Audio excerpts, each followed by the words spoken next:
You're in the right place at the right time, stretching from the distant spaceports of Black Spire, Mos Eisley, and Abrogado Ray, all the way to the bright center of the galaxy at Imperial Center, slamming into your hollow projector like a supercharged nanoparticle of coaxium. This is the Star Wars Unfiltered podcast. I'm John, he's Jason, and we are here to bring you your needed dose of Star Wars film, TV, book, comic, gaming, and collecting news. The date is April 29th, 2021. And we've got a few news items here we're going to talk about today. On April 16th, we lost Felix Silla, who was one of the minor actors of Star Wars. We'll go into all his career and everything. We have news about the David Prowse estate sale. I know everybody's been waiting for that to drop. And then we have two items about current Disney things. We got the Hyperspace Lounge coming to Disney Cruise Lines, and then we have Star Wars War of the Bounty Hunters comic crossover series from Marvel. Jason, how was your week? It was great. I'm about halfway through Harry Potter and the Chamber of Secrets, because that's what I do now is I read Harry Potter after Nice. after finishing Lost Stars. And I watched Mortal Kombat, which I How know was Mortal Kombat? not as good as the 95 version, Shocker. but it was all right. Yeah. It was all right. It's hard to beat that casting. That's my main complaint. Yeah, the original casting was really good, and it was a cheesy movie in itself. I don't think it was a masterpiece by any means, but it's hard to really do a video game turn movie when it comes to certain franchises, especially a fighting game franchise. It's just like a martial arts movie basically, but you have to ensure that you have team ups between different characters, but then you also have to have some story, so it can't just be fighting. So I will say, without I know you haven't seen it, so I won't. You can drop spoilers. I don't care. This, I really don't care. My biggest complaint is the lack of Carrie Tagawa as Shang Tsung, because to me he is Shang Tsung. I know to a lot of people he is. Yeah. Because he even came back for, I think, Mortal Kombat 11. They used his likeness, and then he was also in that Mortal Kombat Legacy web series or whatever. I do remember the Legacy web series. I sampled it a little bit here and there. Yeah, he was in the second season or whatever. Okay. And then also, to a lesser extent, Christopher Lambert, I thought was a really good Raiden. Yes. And then of course everybody else was great. But so that was the weakest part to me, aside from a lot of their problems. But then the best part was Kano. Like he carried that movie for me. Wow. Like, he was the best part of that movie. Yeah.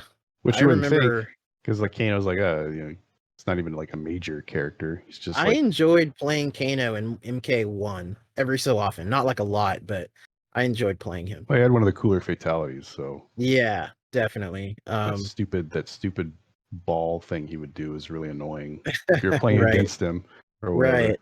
Yeah, my involvement with Mortal Kombat is kind of weird because like I dropped out of being interested in it pretty much when the movie came out, the first movie in 95. I don't even think I played Mortal Kombat 3 that year. I think I stopped after 2. Yeah. I mean, and I saw Mortal Kombat 10 or whatever 5-6 years ago when that came out.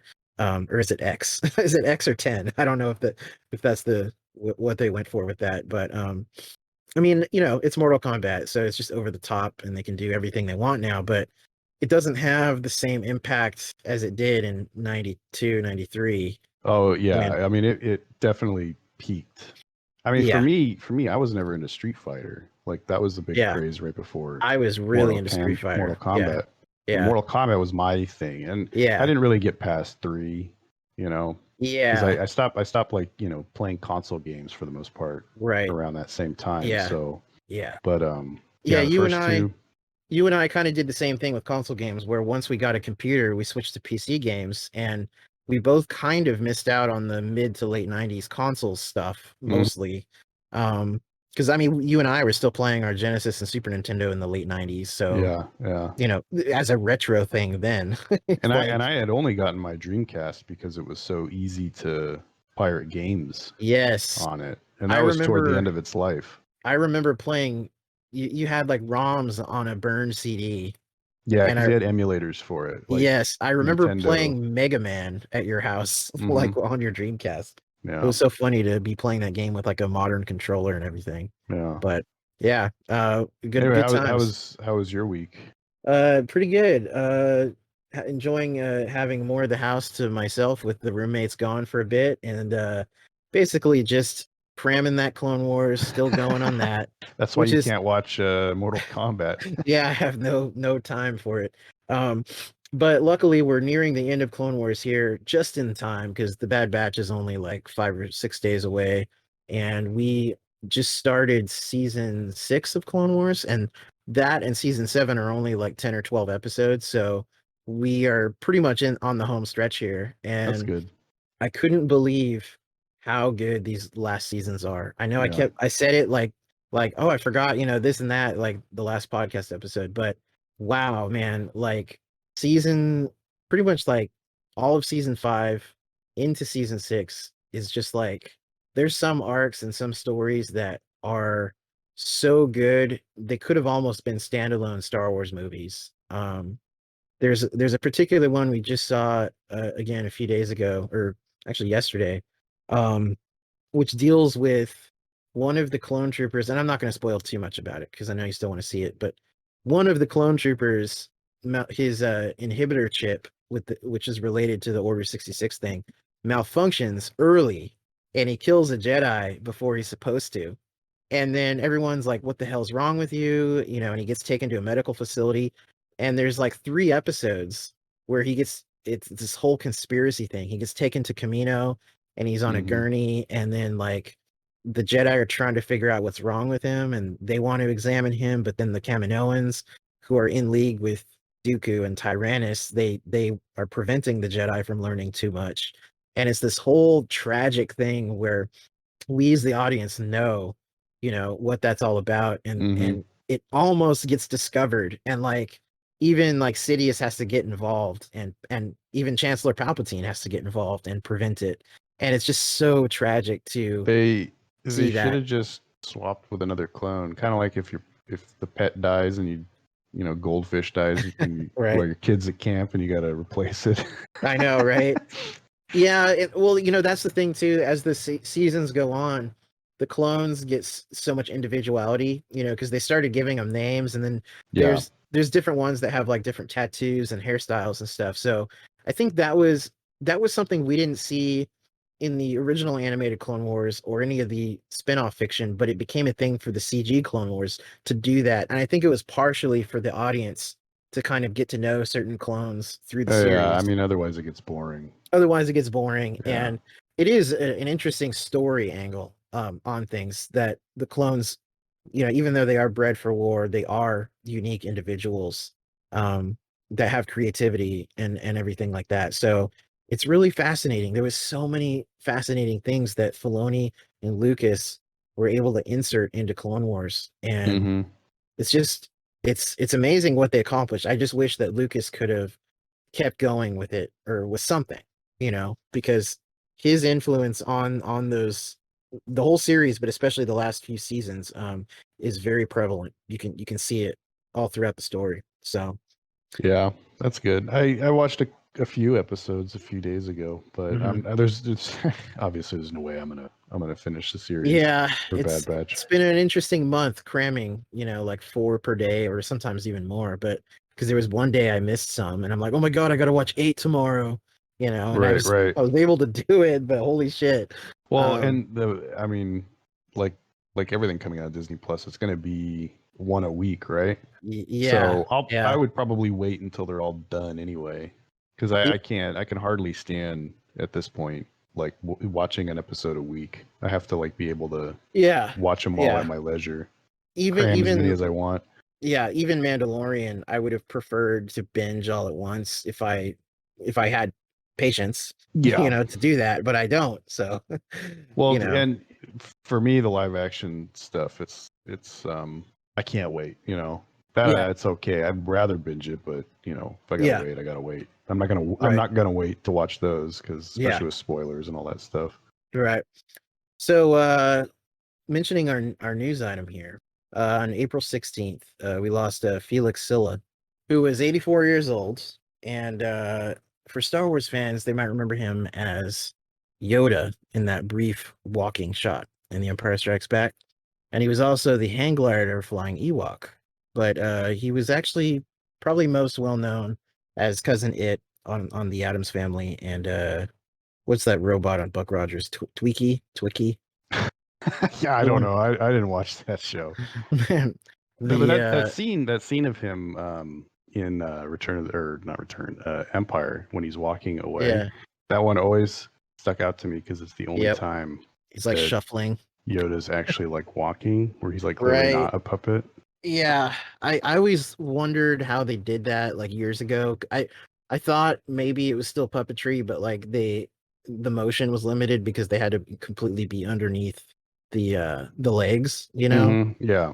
But yeah, it always did look pretty rough. It was never not probably the least impressive shot. I thought it looked good. Just it was just different, right?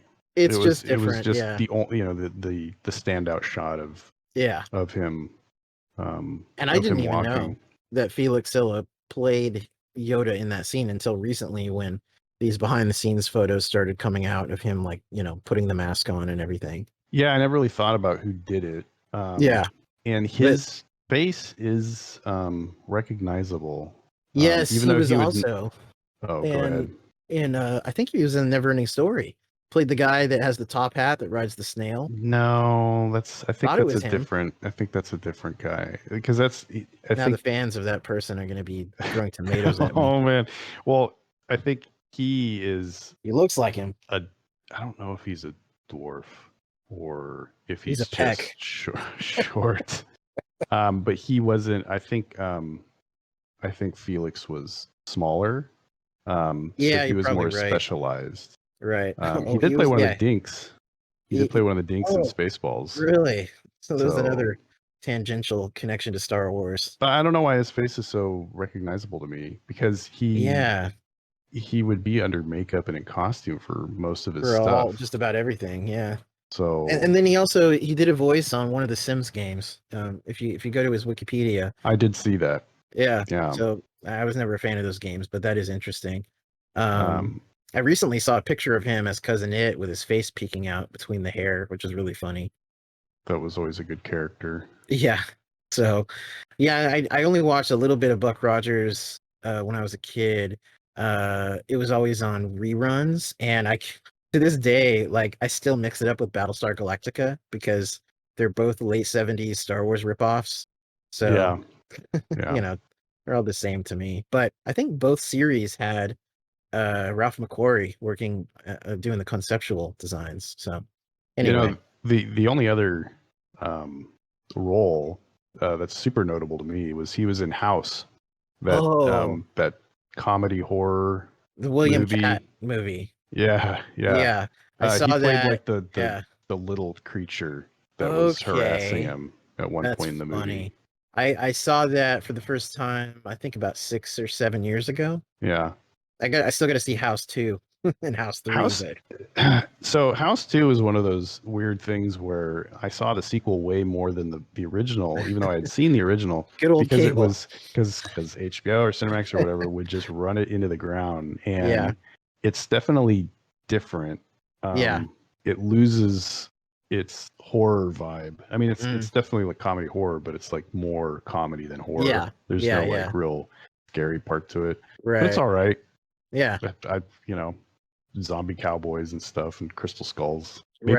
Maybe that's, one of Lucas's favorite movies because it has a crystal skull in it. You never know. I can do this better in Indiana Jones. Yeah. Just add a flying saucer. Anyway, it's a bummer. I mean, when you get into your 80s, that's a pretty good run. He had a good run. A lot of legacy movies. Yeah. So and still, I mean, to me at least, a recognizable face. Yeah, even though he was always behind a mask and stuff. So yeah, we'll raise a glass of Jawa beer for Felix Silla. Jury juice. All right, so on to a little bit of a lighter subject. Well, maybe it's not lighter. People estate sale. Yeah, David Prowse's estate is going to have a sale. they're going to auction off a bunch of his collection of stuff, which most of it appears to just be stuff that he collected, autographed pictures of Star Wars actors and other actors. Yeah, I'm looking at it right now. Related productions and stuff, which, is cool, but also kind of sad. I mean, it's always, estate sales are always kind of sad because, somebody had to die. Right. And it's kind of a reminder of like all the crap that we collect. Yes. That one day somebody's going to have to deal with, like we love it, or not even necessarily that we love it. It's that we just don't want to part with it, We don't want to part with it. And eventually it's just going to end up, I'm okay with my stuff ending up with someone who appreciates it. That's the key thing. Oh yeah. As long as it's not, as long as it's not thrown out. One day my daughter's going to have to deal with the 50-cent episode 1 kids cup that I bought at Target on our first, I can remember buying it. The one that you left the money in on accident. No, that was the Obi-Wan Pepsi cup. Or whatever. No, I remember that. What I'm referencing is a little kids cup that we bought at Target on the way to the first celebration, and I currently use it to hold like my toothbrush and stuff. Right. So, yeah, I have a solo Star Wars Story cup with a Millennium Falcon topper that I use for my change. Yeah. So yeah, there's always Star Wars cups for different things. And my sequel trilogy tins for each of the movies, those have become little trash cans around the house. Yep. So, anyway, what kind of crap does David Press have? Well, he doesn't have that stuff. His stuff is actually legit collector stuff. Like, he has his infamous screen-used green crosscode man costume because he was that guy in England, and it's nothing we have over here, obviously, but that was like a big thing for kids as an educational thing. Yeah. I think he was most proud of that too. He obviously was. It's the second item. Well, I mean, think of how many kids he potentially saved with that campaign. Right, and I think he was probably as known for that as much as he was Darth Vader to English kids. Oh yeah, because there would be people that would remember him for that primarily. Yes, and especially because you could see his face in the old adverts. that was big for him that he didn't get dubbed over. Yeah, exactly. The one thing that stuck out to me as I was browsing through, because most of it is like just signed stuff. Yeah. Signed pictures, signed memorabilia. One of the things, or the thing that stuck out to me was this. It's like a prop from the Millennium Falcon. Right. It just looks like a piece of trash. It looks like a stapler, like with extra metal added to the sides of it. It looks like nothing. It just looks like a piece of metal you would find anywhere. Yeah, in a junkyard and a trash just spray painted silver. Yes. So it just looks like it's like powder coated metal that you would find attached to anything anywhere. And I guess it's like 720 British pounds. Yeah. Well, it's a piece of the Millennium Falcon. And so the funny thing was, I was looking at it. I'm like, okay, how do you know that this is a piece of the Millennium Falcon? Right. The description implies that it's from the original prop or the original Millennium Falcon set from '77, I guess. But I guess it comes with a certificate from a guy named Steve Wickenden who worked at Elstree Studios. Right, which is where they filmed it, of course. Right. So I'm like, okay, well, that lends some credence to it as far as like it being a real prop. And then I was thinking, well, who is Steve Wickenden? Is he like a famous, person who worked at Elstree, like some production manager or something like that? So I looked him up. I looked him up on Google, and the first thing that pops up is the story from 2017. Heartless son stole 80,000 pounds from pensioner mom to take his mistress on shopping sprees and expensive dinners. And that's the guy. That's the guy whose certificate you're going to get to prove that that's a piece of the Millennium Falcon. Some, at the time, 42-year-old trustee on his mom's, account is fleecing his mom. And then I wonder, it's like, well, how is he able to sign a certificate saying that that's an original piece? Yeah, you know what I mean? I would think that they would need someone from Lucasfilm to authorize it, but maybe obviously with David Prowse's relationship with Lucasfilm, that wasn't a possibility, I guess. Yeah, it's just really weird to me that because he's like 42, then that's 2017, so now he's like 40 whatever. It's still far too young to have worked on the original any It'd of the original movies. A glimmer in someone's eye, not even a child. So it makes you wonder: is this a later Millennium Falcon piece that ended up with David Prowse from like Solo, a Star Wars story, or like some other? Well, I don't recall. Thing? Did they film that at Elstree? I don't believe they did. I don't think. In fact, actually, I think Elstree does not even exist anymore. I think it's been converted and is now, it has another name, actually. So I think Elstree stopped doing things, if not in the 90s, it was the 2000s, because I remember there was a big news story about it, like how Elstree was closing and it was so historical. Yeah, that's funny. The first line on the Wikipedia is Elstree Studios is a generic term which can refer to several current and defunct British film studios. Oh my God. Jeez. So, well, it used to be one place. Right, absolutely. Right. In London, Yeah. And actually the Buggles have a song about it called Elstree. So apparently it goes back to the swashbuckling days of, they used to film Robin Hood and things there back in the... that's so that's what I'm wondering. I'm wondering if it's okay. One, is it legit? Because you got this guy with like a questionable background. Yes. Putting his name on the certificate. Because it does say in the article that he worked for Elstree, that this is the guy. Right. And so is it a real piece? And is it or which Millennium Falcon was it from? Like, was it the original? Was it I would tend to think Millennium Falcon. Millennium Falcon. Well, to give David Prowse the benefit of the doubt, I would imagine that maybe he snagged it at the end of one of the movie's productions, and then later had just somebody from Elstree whip up a certificate or that's whatever. That's the only way, because like I said, his relationship with Lucasfilm was so strained. There'd be no way he could get a actual like familiar name that we all know, Yeah. So, or even it seems like he could have gone to any agency that deals with collectibles of that high end. It seems like because there's people whose jobs are to notarize those things. So why couldn't he do that? True. Well, maybe that is what he did. This guy, Stephen Wickenden, I guess ran a props company at Elstree. Well, at least that was the cover story for his money laundering scheme. Yeah, I know, right? So yeah, I don't know. I mean, maybe that was a side thing for him, was notarizing or verifying certain, props or something. I don't know. It's just interesting. David Prowse and his cronies. Right. The company he keeps.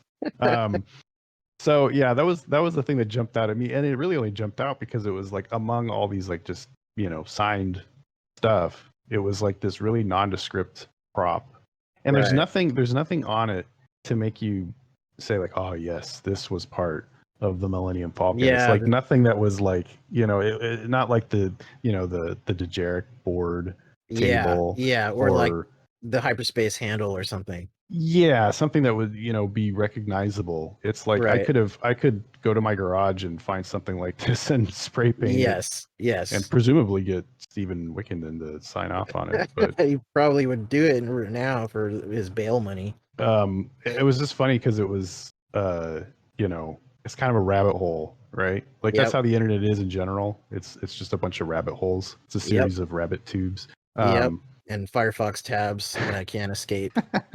But I just, I was just vaguely curious about, this guy worked at Elstree. I thought it'd be like an old guy, like with a huge career of all these movie productions at Elstree and stuff, and it just happens to be this dickhead fleecing his poor mother. Speaking of Elstree, there is a really good documentary called, I think it's called Elstree 1976, I think is the title of it, and it's basically a bunch of old guys who used to work there reflecting on the filming of Star Wars. And it's kind of funny that now they look on it with reverence, because we all know the stories of when they filmed with the British crew. Like, they did not like George Lucas, and they did not like a lot of the cast, because they all felt like they were working on a turkey, Right, like a at B Elstree. movie.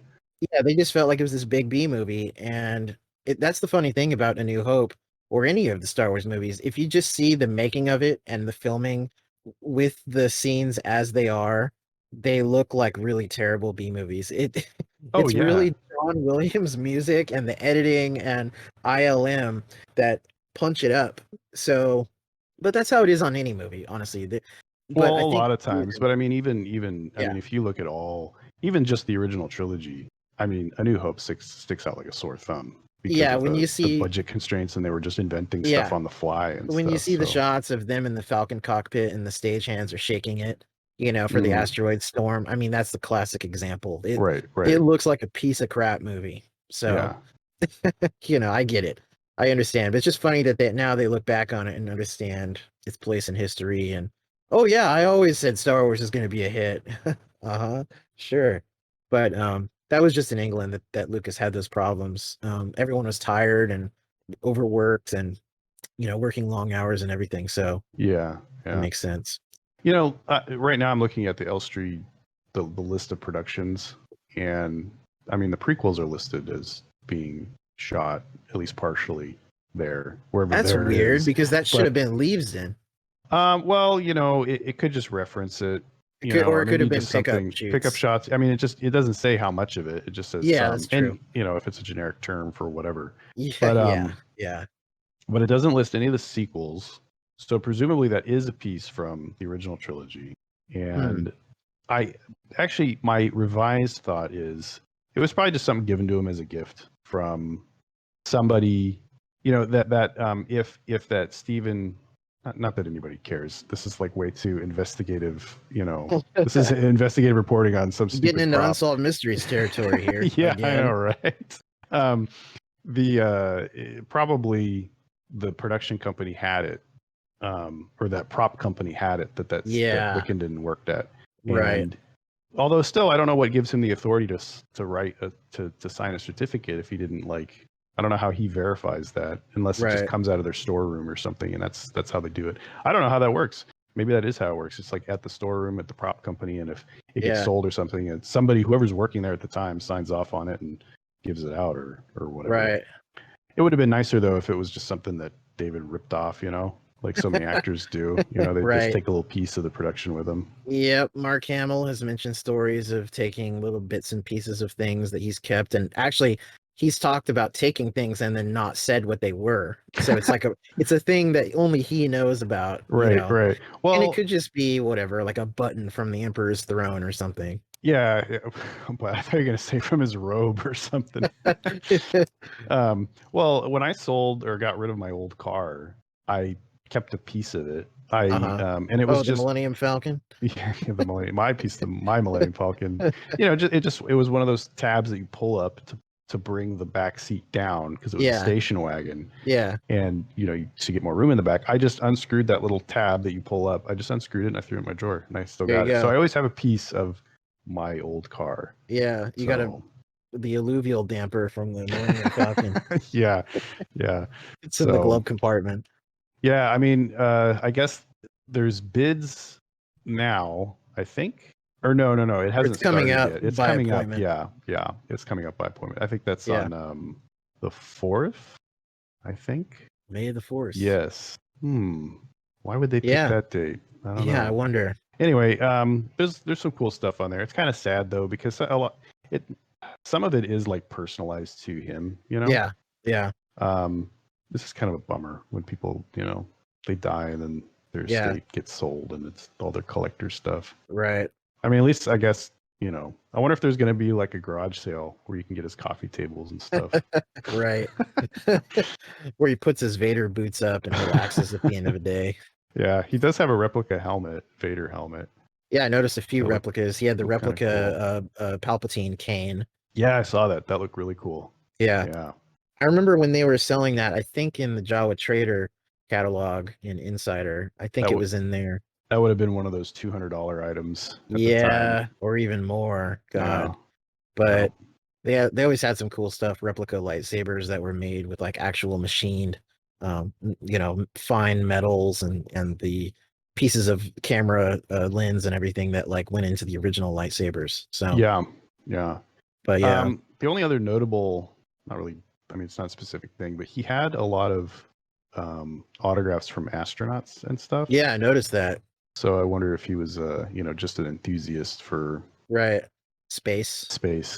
Yeah. Yeah, that is pretty cool. I saw the Buzz Aldrin one and a couple others.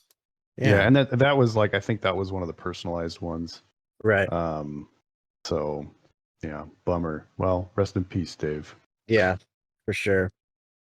All right, we got the Disney Cruise Line Star Wars Hyperspace Lounge. It's going to take fans around the galaxy. And give you a strange disease. Yes. This is the new thing. I guess their cruise line launching next year. I mean, they've had cruise lines, but this is their new ship called Wish. And wish we didn't have COVID. This is going to be an immersive experience. It's basically a lounge/bar, and they're going to have a screen behind it showing fan favorite planets like Batu. Oh, really? Yeah. Batu.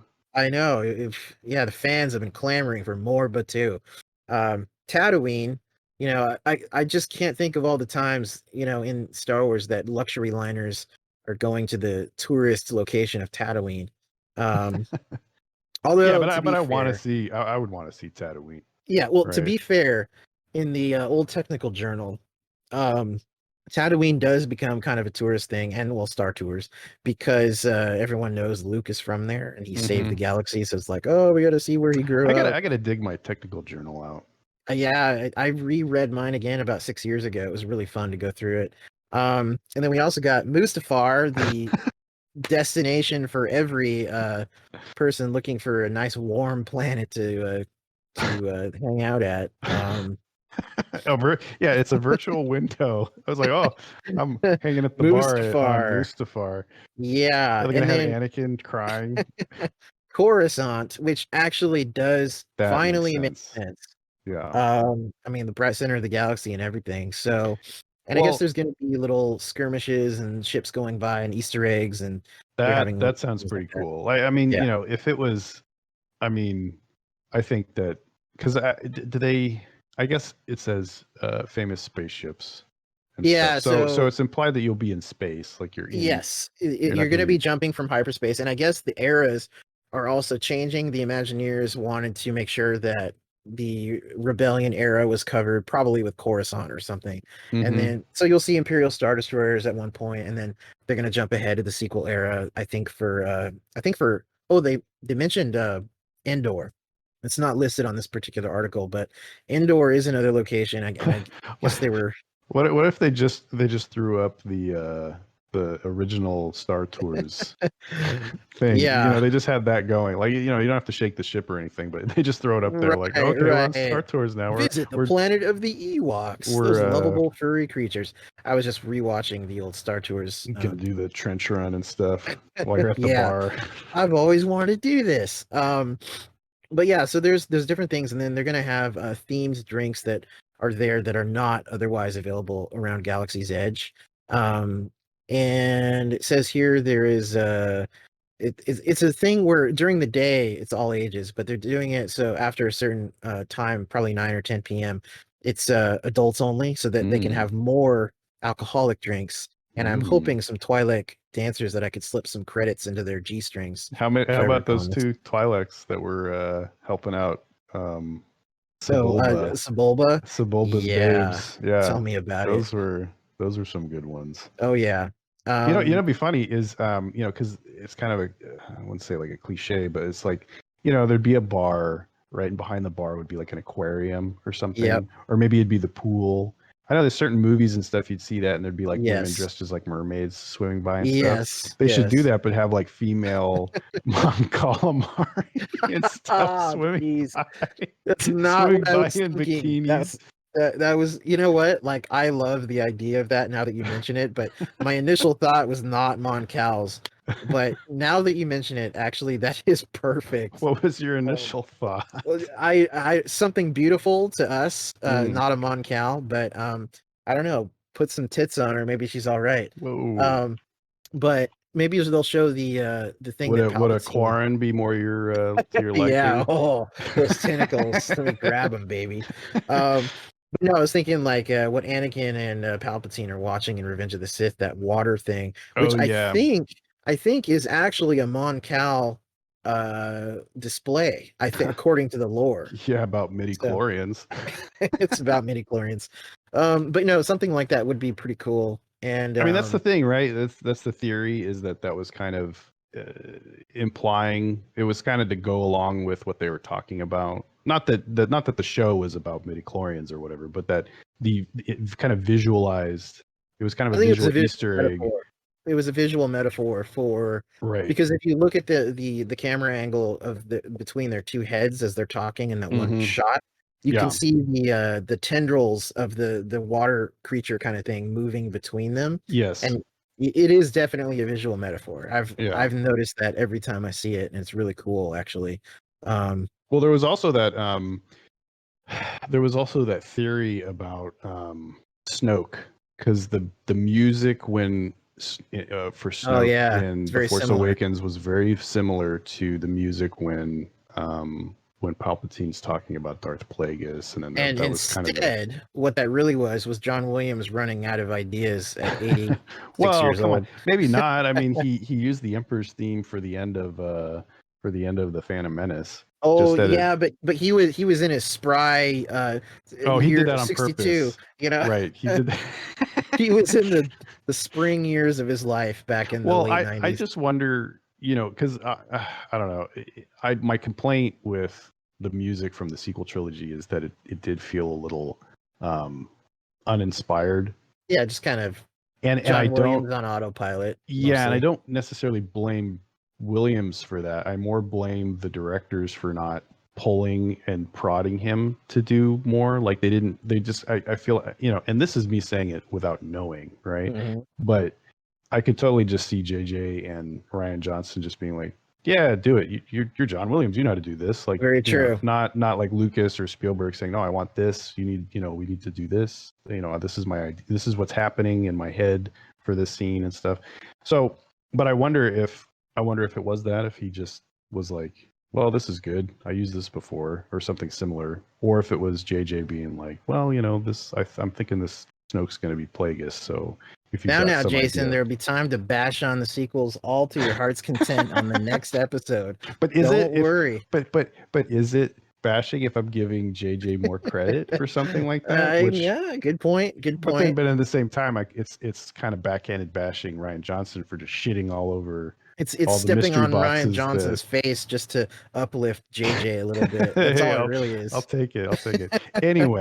Anyway, some other things at the Hyperspace Lounge include, they have it says the experience will be amplified by surround sound audio and a holo tube that presents holographic models of nearby ships. I wonder if that's going to be like, that like simulated holo stuff, like where the curved glass kind of thing. I wonder if they're going to do that. It says holo tube, so I wonder if it's going to be, That sounds pretty cool though. Yeah, I'm not a cruise ship person. I've never been on one. If I had a spare $6,000, maybe I'd do this. But who knows? Maybe someday I'll be able to. But thank goodness. Well, they might be hurting. They might still be hurting. That's true. But also, what I was going to say is, I mean, the immersion is a big thing. Obviously, I like that. But thank goodness that cameras now are HD, and I can go on YouTube and just watch somebody's experience of that's it. That's true. So. Because there's like fanboys like us that have to film every scene of it, like Star Tours, And that's kind of the tough part of Star Tours, is that the original ride went away just before the cameras on phones were getting like super good. So there's some pretty good Star Tours footage from about 2010 when they last closed it. But but that's still, there's a big leap from 2010 to there is. But if you look on YouTube, there's the videos that the algorithm has has uplifted the most are really good. Like someone went in with an actual at the time HD camera and actually captured stuff really well. So it's better than the old handheld camcorders from the 80s that people had. So. Disney would probably make a lot of money if they don't even have to sell it, generally. They could just in the Star Trader have a little, kiosk or little cart or whatever that's got a DVD or Blu-ray copy of the original Star Tours ride. I know. And sell it for like $20 because it's way more than it's worth. Yep. And it would probably sell. I'd would buy probably it. Make money on it. And the same thing with Captain EO. Yeah. If only they could sell that now. Can they or can't they? Well, I was thinking more about the controversy surrounding Michael Jackson these days. Yeah, whatever. I mean, he's dead, so what are you gonna do? Well, yeah, but they brought it back after he died. They brought it back for a little bit. They did. I saw it. I went and saw it when it came back. Right. Yeah, Captain EO is an interesting kind of thing because Coppola like directed it and Lucas was involved. At least ILM to a certain degree, and then obviously you have Michael Jackson's music. I only went on it like twice. I think I went on it once in 95 and once again in 97. Yeah. For whatever reason, it was not a ride that me or my family just gravitated to. We just kind of it wasn't really a ride, but the 3D sit there but I think great. I thought it was pretty good the times I went. But yeah, definitely I had the Star Wars vibe with the aliens and the creatures, and I remember Max Rebo, like it looks like an Ortolan. I remember the commercials for Captain EO when it came out when I guess it was 86 or 87. I think it was 1986. I remember. That sounds right. Yeah.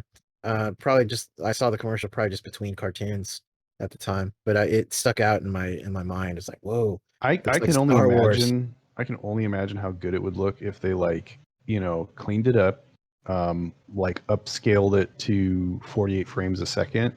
Yeah. Because I'll say all the time, I don't like 3D movies, but when I saw The Hobbit in 3D with that 48 frame a second 3D, that was a game changer. I never saw Avatar in the theater. Yeah. And I didn't see it 3D. I still haven't watched Avatar. But I don't think I know that was like a big 3D experience, but I don't think it was a 48 frame. I don't think it was a high frame rate 3D. Yeah, I don't recall the details. It's been so long. I do remember it was very immersive during a lot of scenes where you see like fireflies and things like that fly in front of you. And those forest scenes were very immersive, but other than that, I don't really remember too much. When you up the frame rate, when you double it to 48, like The Hobbit did, it's like they're there. Like there's no blur or anything. It's right. And I don't like high frame rated movies like 2D. I hate it. That soap opera I hate it too. But God, it looks for 3D. I've seen some televisions. It's awful. But for 3D, it's amazing. Right. So, Hyperspace Lounge coming your way 2022. Good luck. You're gonna need it. All right. So the final thing we have to talk about today is the Bounty Hunter Wars. War of the Bounty Hunters. War of the Bounty Hunters. You see, Disney loves to rearrange things that we already know and love from the 90s, like the Bounty Hunter Wars. And it's really hard to let go of some of that stuff, especially the Bounty Hunter Wars. That's right, my betrothed. So this is a new crossover event and miniseries coming out in the comics realm. This is pretty cool. I got to say, for different things that Marvel does. That's the thing is, it's kind of somewhat new to Star Wars comics is having these a crossover event like this. Because at least in Legends, they hardly ever, if ever, had concurrent series going on that even I don't think they ever did. Everything was a standalone 6-part miniseries, or I think Clone Wars may have done that with the Republic comic series, but I'm not quite sure. And then but that was still just one ongoing thing, and then they had the Empire ongoing series. So it wasn't several different series. It wasn't crossing over. Of course, and usually if there was like ongoing series, they would be in completely different time frames. Right. Old Republic and Tales of the Jedi times and all that stuff. We got the rebooted Star Wars, which started after The Empire Strikes Back again. We have the rebooted Darth Vader series. We have the rebooted Dr. Aphra. And then we have a new series just called Bounty Hunters. And I guess these kick off in mid-May, May 12th. Yeah. Yeah. And then they go through the end of the year, mostly during the summer here. That's when the crossover, the crossover is the crossover. Mainly early summer, late spring, early summer, and then the mini series will run out till October. Yeah. Now I am intrigued by this and I would like to check it out because I'm planning to actually in the next couple weeks, I'm planning to go back and read more of the Marvel that I from 2015 onward, revisit some of those early Marvel Disney arcs that I've read a while back, and then kind of catch up to where it is now. And luckily, the good thing about comics is they're quick and easy reads. They're not like novels. So it's I can read a trade paperback in probably like an hour, on average for like a five issue miniseries. So we might even do reviews of these for the podcast, but I would like to, yeah. And I'm curious to check out Dr. Aphra. I've not read any of Dr. Aphra other than I've read in one of the Vader comics. She shows up from 6 years back, and she was an interesting character, but I've not read her comic that just focuses on her yet. So I hear good things. I heard it's really well written and it's kind of has an Indiana Jones vibe. So I'm looking forward to that. But I think overall, this War of the Bounty Hunters is basically, at its core, is the story of Boba Fett trying to take the carbonite encased Han Solo to Jabba the Hutt. Now, because of course that has to be complicated. It has to be complicated, but also, of course, Legends already did it, just like everything in new canon, pretty much, more or less. So the Shadows of the Empire comic focused on Boba Fett doing exactly this. He was attacked by IG-88 over Tatooine, and then he went to Gaul to repair Slave One, and that's what we see in the Shadows of the Empire video game and the comic series. And then the comic picks up on more of that, and it's Fett's whole thing where he deals with Bosk and Zuckuss and Forlom and other disposable bounty hunters that die. So again, this is canon kind of doing a thing again and saying, "Hey, we've never seen this before." And for younger fans, they don't have the benefit of books and comic books to draw from, so they have to write all these books and comic books to draw from for the movies and stuff. And the thing is, as I say this, it's kind of like kind of winking about it, because some stories are going to have parallels no matter what. Even if you have certain Star Wars characters and locations and whatever, if you place them in a certain environment during a certain time period, the same kinds of stories are naturally going to spring forth. It's just it's kind of what happens. So after Return of the Jedi, you're going to have the Splintered Empire, trying to reclaim its former glory. Obviously, the Death Star plans. Oh, how did they get stolen? And then now Boba Fett with Han Solo and Carbonite. So it is what it is. It should just be panels, like comic panels, and he's just like kind of moving around the ship, looking at sensors and stuff. Nothing happens. Nothing happens. He punches in the new route.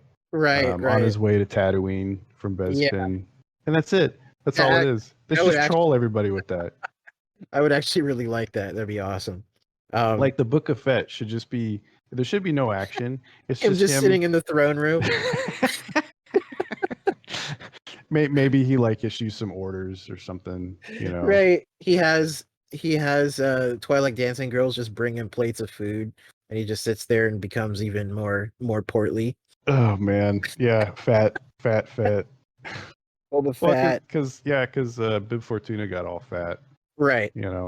Yeah, and obviously what they were going for that as and Jabba the Hutt himself, originally, he was supposed to represent the indulgence of crime, because, anytime you had a gangster or a criminal in those old movies, it was always a big fat dude, whether it was Kingpin in the Marvel comics or whoever. Yeah. So Jabba the Hutt and Bib Fortuna. Yeah, but I don't think Fett will embody that. There'll be other stuff going on. You know what I really want to see?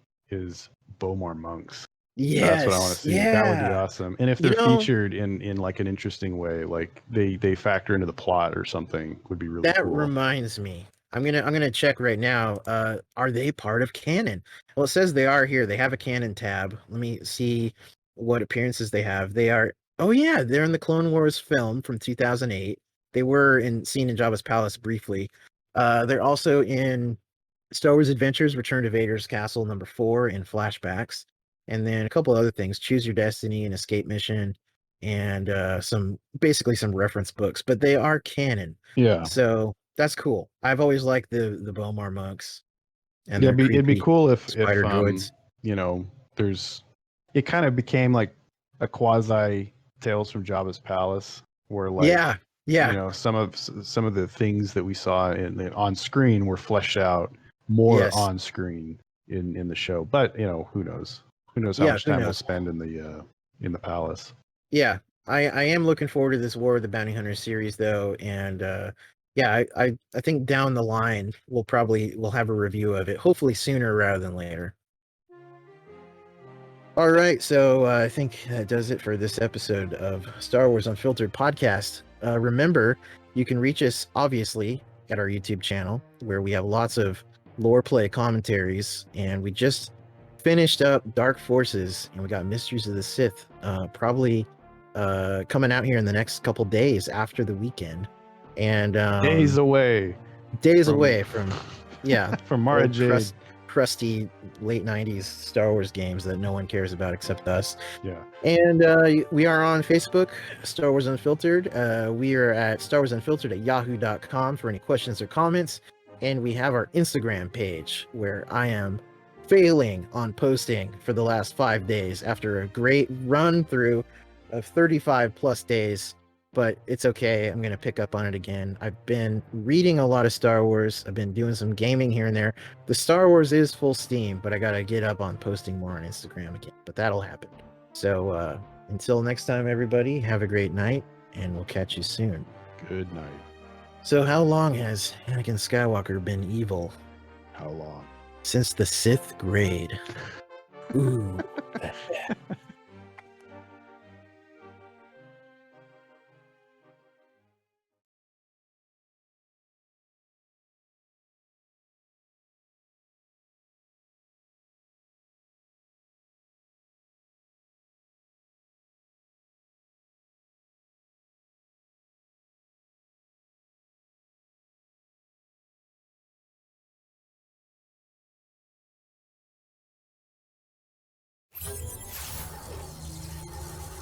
What?